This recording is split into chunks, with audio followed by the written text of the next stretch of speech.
Hingað kominn Jorgi Habsburg, hann Ungverji af frægum aðalsættum, keisarættum. Hann líka formaður Rauða krossins í Ungverjalandi og hérna til að tala ýmis þjóðfélagsvandamál sem að hafa sprottið af kreppunni í Evrópu og í Ungverjalandi.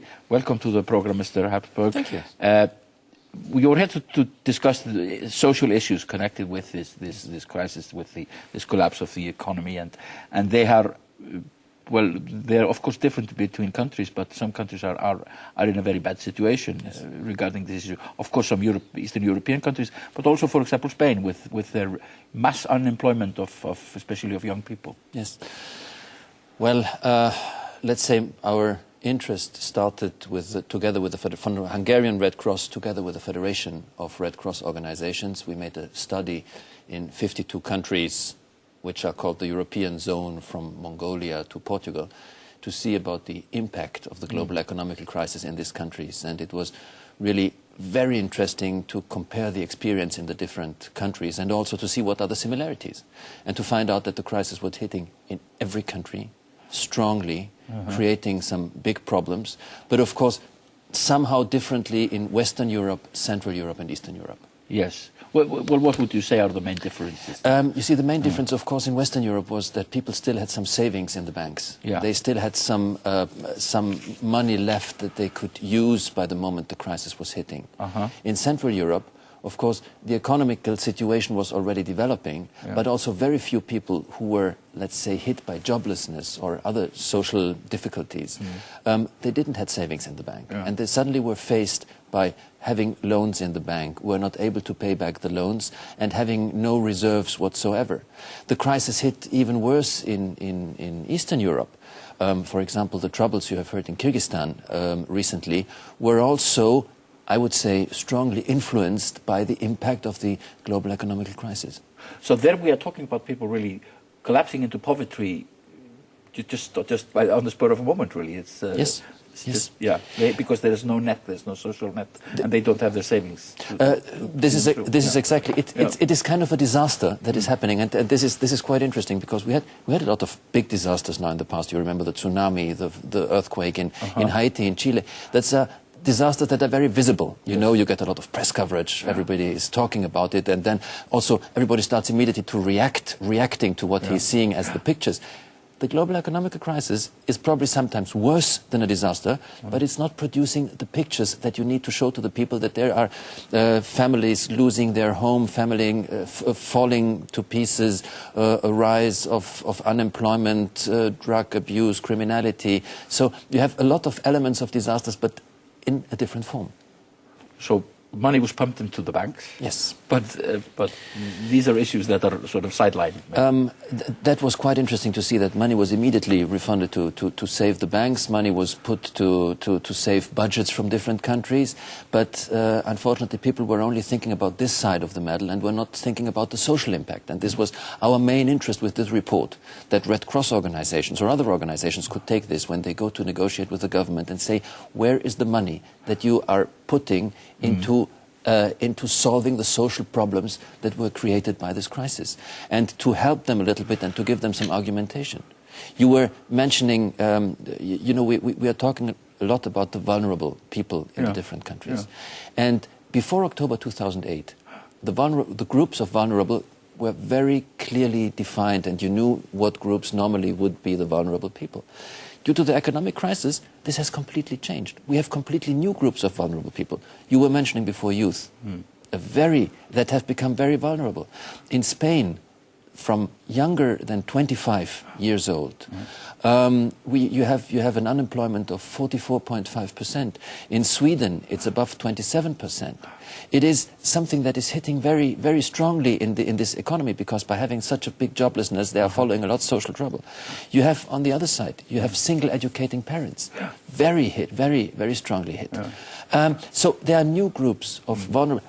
And a group that you would have never mentioned, medium-sized company, small-sized company, the middle class is hit very strongly because very often they built up their companies on loans. Yes. And suddenly when the banks were no longer giving loans, or the requirements for fulfilling the loans have become different, and they suddenly find themselves without nothing. Yes. What about issues, just normal practical issues? Is there people are being given food Yes. in different countries? Yes. Is it, for example, you mentioned Spain. In Spain, several 100,000 people are fed by the Red Cross on a daily basis because they are not able to afford food. And this is so strange also, because these numbers you hear very seldom. Because when you think about hunger, you think about Africa, you think about other continents, but not about Europe. These are people who are just not able to afford their daily food. I know it from Hungary. I got many letters from people who were writing me, putting me a very direct question. They were writing, Mr. President, please let us know, shall we pay our electricity bills or shall I buy the food for my kids? And this is, of course, giving an incredible social tension also in the families, because therefore we had to scale up very drastically all our programs by providing not only food, hygiene products, clothing to poor families in Budapest and on the countryside. You also had an extremely cold winter.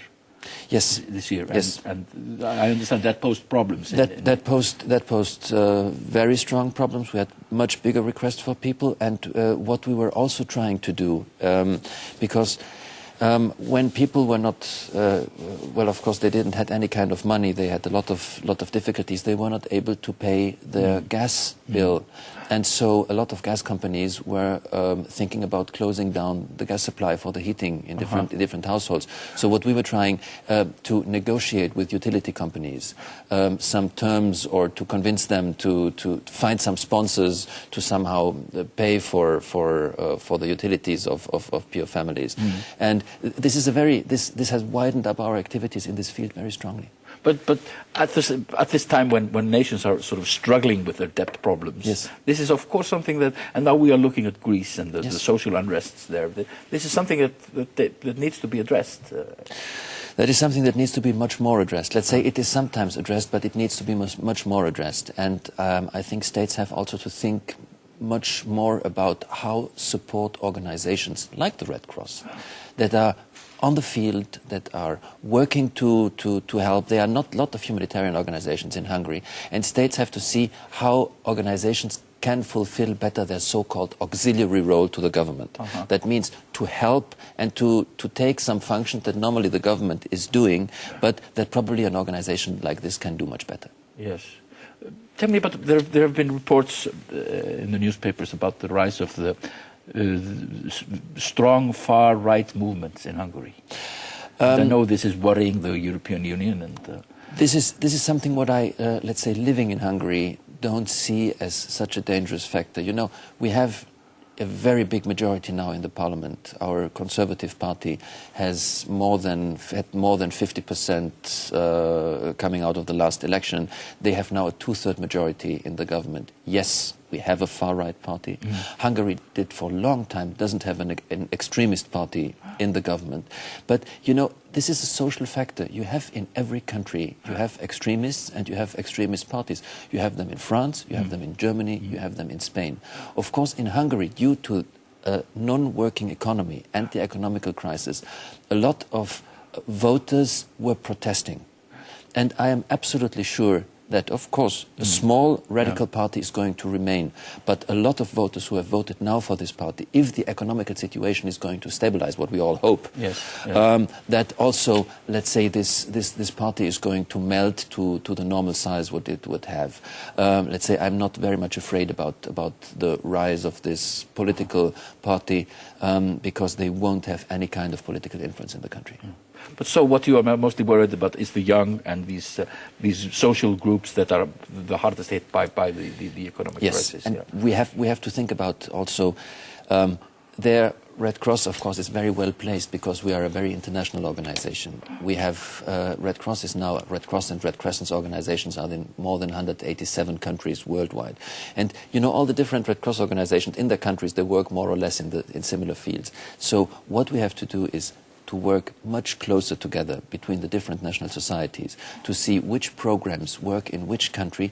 And this is a big strength of the Red Cross organization, that you can look around, you can see how our partner organizations in different countries working against the crisis, solve problems, and try to see what can we take over to Hungary and make it in a Hungarian way, or make it different, or make it better. You come from a very illustrious family. Well, your grandfather was the last Emperor of Austria, or Emperor of Austria and King of Hungary. Yes. And King of Hungary. And King of Hungary. And, yes. and your I actually once interviewed your father, Otto Habsburg. Who was for more than 20 years in the European Parliament. Yes. And my brother was also in the European Parliament, so we have tried to be active in politics a lot. Yes, but you're of course you are rather international. You live in Hungary, but I'm let's say the only member of the family living in Hungary. After '89, when finally the communist regime decided to, thanks God, go away, yes. I moved very quickly back to Hungary, and since '92 I'm living in Hungary. And well, we have for quite some time been colleagues, because I was building up the first private television station in Hungary. Okay. And then becoming a Hungarian ambassador at large, working for European integration of Hungary. And now since 2004 I'm the president of the Red Cross. Thank you for being on the program. Thank you very much. Thank you.